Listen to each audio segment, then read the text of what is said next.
Sage Narada roams around the universe, never stopping at one place. Why is that?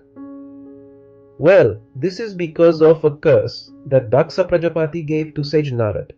Today's story is the story of that curse and what made Daksa curse the esteemed Rishi Narada.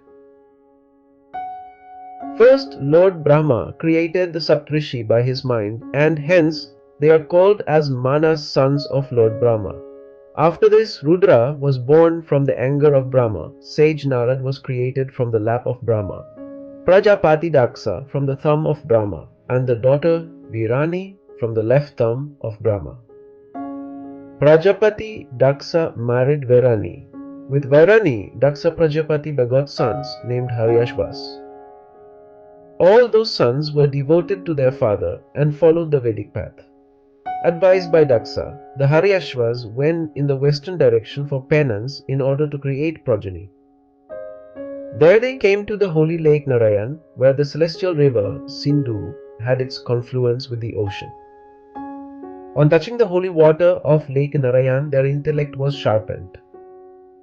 For making progeny, the sons of Daksa, fettered by the command of their father, began to perform tapas with steady resolve.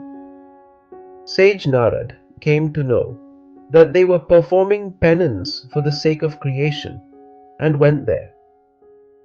Addressing Haryaśvas, Sage Narada said, O Haryaśvas, sons of Daksa, how is it that you have begun your attempts at creation without seeing the end of the earth? Haryaśvas heard Sage Narada eagerly and deliberated on the proposal. Having made up their minds unanimously, the intelligent Haryaśvas bowed to Sage Narada and proceeded ahead on a path never to turn back. When much time elapsed, Daksa heard that the extinction of his sons was due to Sage Narada and became distressed.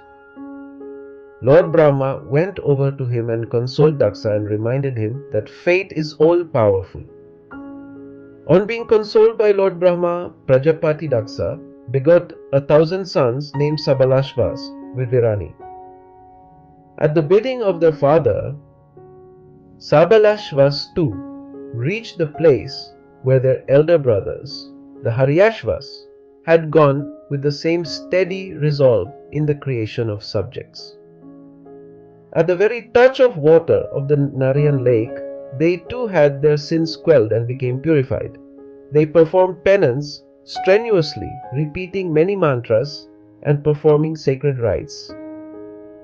When Sage Narada came to know that they too were attempting the creation of subjects, and he told them as before, Rishi Narada showed them the path followed by their brothers.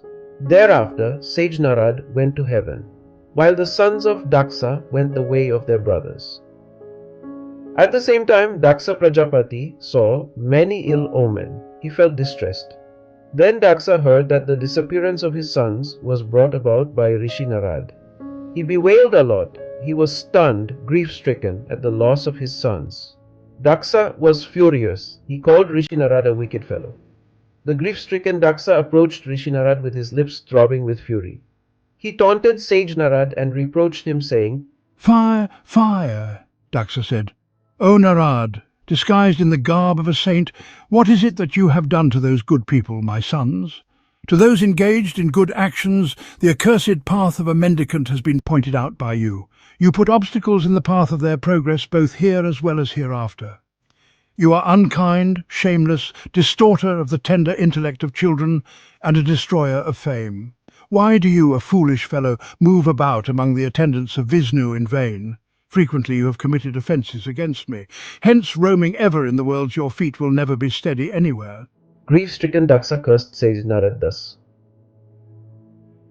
It was Shiva's power of delusion that prevented Daksa from understanding the will of Shvara. Now the question is, why did Shiva wanted Daksa's sons to be delusioned by Sage Narada?